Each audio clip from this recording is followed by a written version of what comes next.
Namaste dear students. In this video, we are going to learn having plus past participle, having been plus past participle. ఈ స్ట్రక్చర్స్ని మనం నేర్చుకుందాం. And already past participle అంటే ఏంటో మనకు తెలుసు. Past పార్టిసిపల్ని ఎక్కడ use చేస్తుంటాం? పర్ఫెక్ట్ టెన్సెస్లో యూజ్ చేస్తుంటాం. For example, they have completed the work. They have completed. ఇక్కడ perfect tense, present perfect. They have completed the work. She has just called me. ఆమె నాకు ఇప్పుడే ఫోన్ చేసింది. She has just called me. Has తర్వాత మనం called, past participle, ఇది మనకు తెలిసిందే. He had dispatched the parcel before I reached. I asked him to do. He had dispatched the parcel before I asked him to do so. అలా చేయమని నేను చెప్పడానికి ముందే ఆయన పార్సెల్ని డిస్పాచ్ చేసేశారు. ఇది ఏ use? Present perfect, past perfect. అంటే పర్ఫెక్ట్ టెన్సెస్లో మనం పాస్ట్ పార్టిసిపల్ని యూజ్ చేస్తాం. అనదర్ యూసేజ్ యాడ్జెక్టివ్గా కూడా యూజ్ చేస్తాం. ఇది చాలామందికి తెలియదండి. ఓకే, ఫర్ ఎగ్జాంపుల్ యాడ్జెక్టివ్గా యూజ్ చేయటం ఏంటి? అసలు what is an adjective? Adjective నౌన్ని క్వాలిఫై చేసే word. Suppose he eats egg. అతను ఎగ్ తింటారు. ఇది ఎగ్ అనేది నౌన్. ఇక్కడ యాడ్జెక్టివ్ ఎక్కడ లేదు. కానీ he eats boiled egg every day. He eats boiled egg. Boil, boiled, boiled. ఇందులో పాస్ట్ పార్టిసిపల్ అనేది బాయిల్డ్. కానీ ఇక్కడ అది ఎలా? Okay, she has boiled the egg. చూడండి, she has boiled the egg. ఇక్కడ ఎలా వచ్చింది? She has boiled the egg అంటే ఎగ్ని ఆమె బాయిల్ చేసింది. ఇక్కడ పాస్ట్ పార్టిసిపల్ని పర్ఫెక్ట్ టెన్స్లో యూజ్ చేస్తాం. Okay, he eats boiled egg. He eats boiled egg. ఎగ్గే బాయిల్డ్. ఇదే బాయిల్డ్ ఇక్కడ మనం యాడ్జెక్టివ్గా యూజ్ చేస్తాం. He eats boiled egg every day. Okay, police asked us a written complaint. Police asked us a written complaint అంటే complaint ఇమ్మన్నారు. ఎలా ఇమ్మన్నారు? In the form of writing. Written complaint, write, wrote, written. Written అనేది ఇక్కడ యాడ్జెక్టివ్గా use చేస్తాం. Broken glass, broken heart, written complaint, boiled egg. ఇందులో మనం ఈ పాస్ట్ పార్టిసిపల్ ఫామ్ని యాడ్జెక్టివ్గా యూజ్ చేస్తాం. And the burned child was admitted in hospital. The burned child was admitted in hospital అంటే ఆ కాలిన అబ్బాయి. బర్న్ట్, ఇక్కడ బర్న్ అనేది మనకి past participle. The burnt child was admitted in hospital. ఇక్కడ ఇది యాడ్జెక్టివ్గా యూజ్ చేస్తాం. నెక్స్ట్, పాసివ్ వాయిస్లో కూడా యూజ్ చేస్తుంటాం. పాసివ్ వాయిస్లో కూడా మనం పాస్ట్ పార్టిసిపల్నే కదా యూజ్ చేసేది. Ramayanam was written by Valmiki. Ramayanam was written. Police asked us a written complaint. చూడండి, రెండు రిటర్న్లే. కానీ వాజ్ రిటన్ పాసివ్ వాయిస్ అయితే రిటర్న్ కంప్లైంట్లో రిటర్న్ యాడ్జెక్టివ్ అయింది. Okay, so the food was just been delivered. ఇప్పుడే ఆ ఫుడ్ డెలివర్ అయ్యింది. Delivered. The food was just been delivered అంటే ఇది పాసివ్ వాయిస్లో మనం చెప్పాం. అలాగే the shop had been closed before I reached there. The shop had been closed before I reached there. ఇలా మనం పాస్ట్ పార్టిసిపల్ని యూజ్ చేస్తాం. ఇది మనకు తెలిసిందే. బట్ నేను పర్ఫెక్ట్ యాడ్జెక్టివ్గా పాసివ్ వాయిస్లో ఈ మూడి వేరేగా చెప్పాల్సి వచ్చింది. అయితే పాస్ట్ పార్టిసిపల్ ఉన్నట్టే పర్ఫెక్ట్ పార్టిసిపల్ కూడా ఉంటుంది. పర్ఫెక్ట్ పార్టిసిపల్, పాస్ట్ పార్టిసిపల్ అనే మాట అందరికీ తెలిసింది. బట్ పర్ఫెక్ట్ పార్టిసిపల్ అనేది చాలా కొద్ది మందికి తెలుస్తుంది. పర్ఫెక్ట్ పార్టిసిపల్ అంటే ఏంటి అంటే ఇది కొత్తదో అనుకోకండి. Okay, having plus past participle use చేస్తే దాన్నే పర్ఫెక్ట్ పార్టిసిపల్ అంటాం. అంటే having finished the work she went home అంటాం. Having finished the work she went home. దీని అర్థం ఎలా వస్తుందంటే ఆమె పని పూర్తి చేసేసి ఇంటికి వెళ్ళిపోయారు. Having finished the work she went home. ఈ హ్యావింగ్ ప్లస్ ఫినిష్డ్ అనే పాస్ట్ పార్టిసిపల్ని యూజ్ చేసేదాన్ని ఈ రెంటిని కలిపితే మనం దాన్ని ఏమంటాం అంటే పర్ఫెక్ట్ పార్టిసిపల్ అని అంటాం. అంటే హ్యావింగ్ ప్లస్ పాస్ట్ పార్టిసిపల్ ఇది పర్ఫెక్ట్ పార్టిసిపల్ అవుతుంది. అంటే having failed twice. Let us see some examples. Having failed twice she didn't want to apply again. అంటే 2 సార్లు ఫెయిల్ అయ్యి, హ్యావింగ్ ఫెయిల్డ్ అంటే అయ్యి రీజన్ చెప్తున్నాం. Having failed twice she didn't want to apply again దేనికో. Having finished his graduation he enrolled for PhD. Having delivered the food packet. Having delivered the parcel, he left immediately. The baby, having found her mother, was happy again. ఏంటి దీని అర్థం?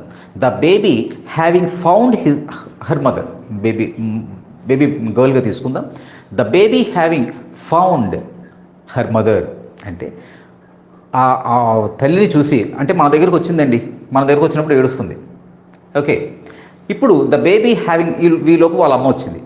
వాళ్ళ అమ్మ రాగానే మనం ఏం చెప్తున్నాం అంటే the baby having found her mother, okay, was happy again, మళ్ళీ హ్యాపీగా ఫీల్ అయింది. Okay, having delivered the parcel he left immediately అంటే పార్సిల్ డెలివరీ చేసేసి వెంటనే వెళ్ళిపోయాడు. అంటే రెండు షార్ట్ యాక్షన్స్లో ఒక పని చేసి మరొక దానికి వెళ్ళటం, అంటే పూర్తి చేసేసి ఫినిష్ చేసేసి వాళ్ళ అమ్మని చూసిన తర్వాత ఇలా చెప్పేటప్పుడు, వాళ్ళ అమ్మని చూసినప్పుడు ఆమె the baby having found her mother was happy again. Having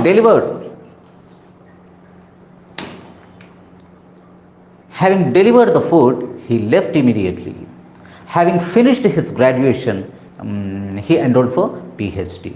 అంటే ఇక్కడ ఏమవుతుంది, హ్యావింగ్ తర్వాత మనం ఒక పాస్ట్ పార్టిసిపల్ని యూజ్ చేస్తున్నాం. అంటే దాని అర్థం ఎలా వస్తుందంటే చూసి, వెళ్ళి, కనుక్కొని, పూర్తి చేసి, తర్వాత ఏదో జరిగింది అని చెప్తున్నాం. ఓకే, దీనికి పాసివ్ ఎలా వస్తుందంటే having been plus past participle. Already we have learn passive voice, అందుకని ఇప్పుడు పాసివ్ కూడా దీనికి చెప్పాలి. Having been plus past participle.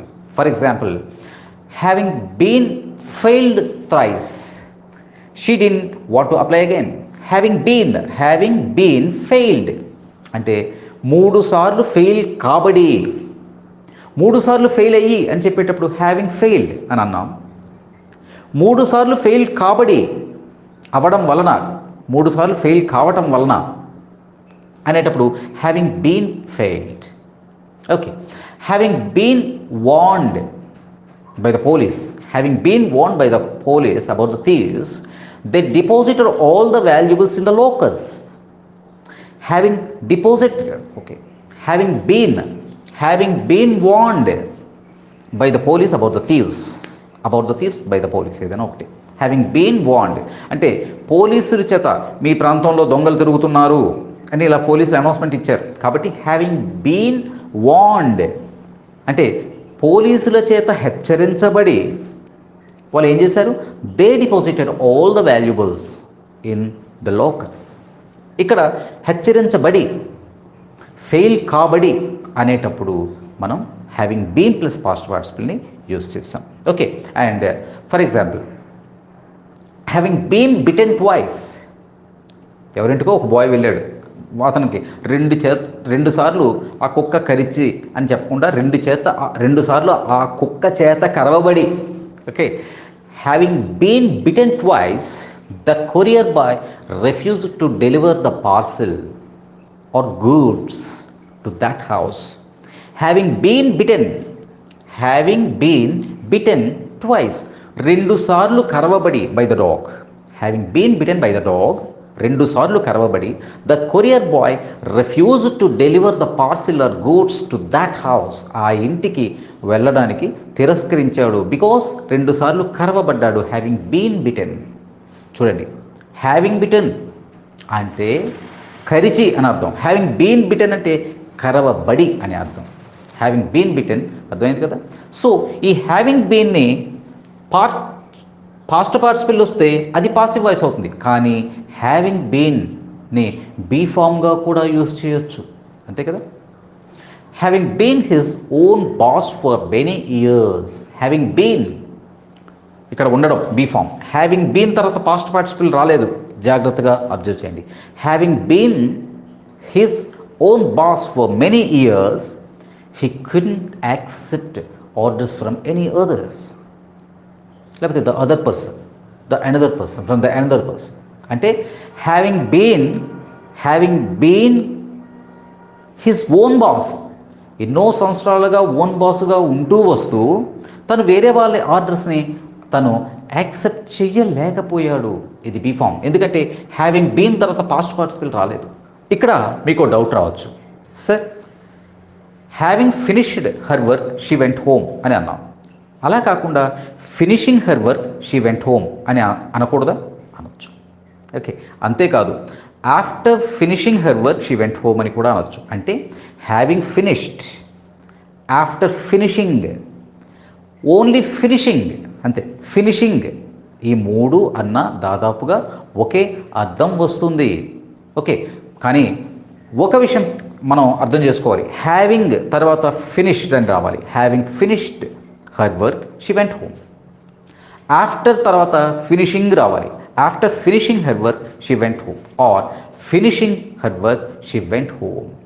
Having finished అన్నా, ఫినిషింగ్ అన్నా, ఫినిష్డ్ ఆఫ్టర్ ఫినిషింగ్ అని అన్నా ఒకటే. ఓకే, దీంట్లో పెద్ద తేడా లేదు. అయితే చాలా చిన్న డిఫరెన్స్ అండి, ఒక చెప్పుకుంటే బాగుంటుంది.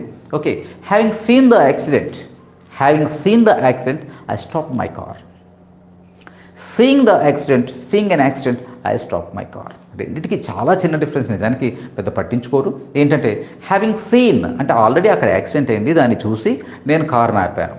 అలా కాకుండా seeing the accident I stop my car అంటే ఆ యాక్సిడెంట్ని చూస్తూ, అంటే మనం వెళ్తున్నాం, మన ముందే జరుగుతుంది, ఆ యాక్సిడెంట్ని చూస్తూ నేను నా కారుని ఆపాను అనే అర్థం వస్తుంది. So after plus ing form, having plus past participle, so only ing form ఏదైనా యూస్ చేయొచ్చు. ఓకే, సో దీన్నే మనం చెప్పుకోవచ్చు, having seen the accident I stop my car. After seeing the accident I stop my car. Seeing the accident I stop my car. ఏదైనా సుమారుగా ఒకటే వస్తుంది. అంటే ఈ రెండింటికి ఈ చిన్న డిఫరెన్స్ని మనం చూడాలి. ఇక నెక్స్ట్ ఏంటంటే నెగటివ్స్ని ఎలా చెప్తాం. యూజువల్గా నెగటివ్స్ని అంటే ఇంగ్ ఫామ్ నుండి నాట్ని యాడ్ చేస్తాం. For example, not having finished the work she had to stay some more time at office. Having not finished her work, ఆమె వర్క్ని ఫినిష్ చేయకపోవటం వలన she had to stay some more time at office, office దగ్గర ఇంకాస్త టైంని ఆమె ఉండిపోవలసి వచ్చింది. అంటే హ్యావింగ్కి బదులుగా నాట్ హ్యావింగ్ని నెగిటివ్గా చెప్తాం. ఓకే, అలాగే not having had a shower, ఎక్కడికో వెళ్ళాం, ఎక్కడ స్నానం చేయడానికి అవ్వలేదు. Not having had a shower for 2 days. Okay, I was desperate to get a shower. I was desperate to get a shower. Why? Not having had a shower. Having had ఎందుకు వచ్చింది? స్నానం చేయటం గురించి. Have you had a shower ఇలా అడుగుతాం కదా, అలా. Not having had a shower for 2 days I was desperate to get a shower. పోనీ స్నానం గురించి కాదు, తినడం గురించి చెప్పుకుందాం. And not having eaten for a day, ఒక రోజంతా తినకపోవటం. Not having eaten, not having eaten, having తర్వాత past participle. Not having eaten for a day. Okay, I was so hungry, నాకు నిజంగా బాగా ఆకలిగా ఉండే. సో ఇది lesson. Having plus past participle, having been plus past participle, not having plus past participle, and after plus ing form, next only ఇంగ్ ఫామ్. ఈ 5 మధ్యన తేడాన్ని చూడండి. అండ్ నేను ఎక్సర్సైజ్ పంపిస్తున్నాను, ఓరల్ ఎక్సర్సైజ్ని చేసి నాకు పంపించండి. Okay, thank you very much my dear students.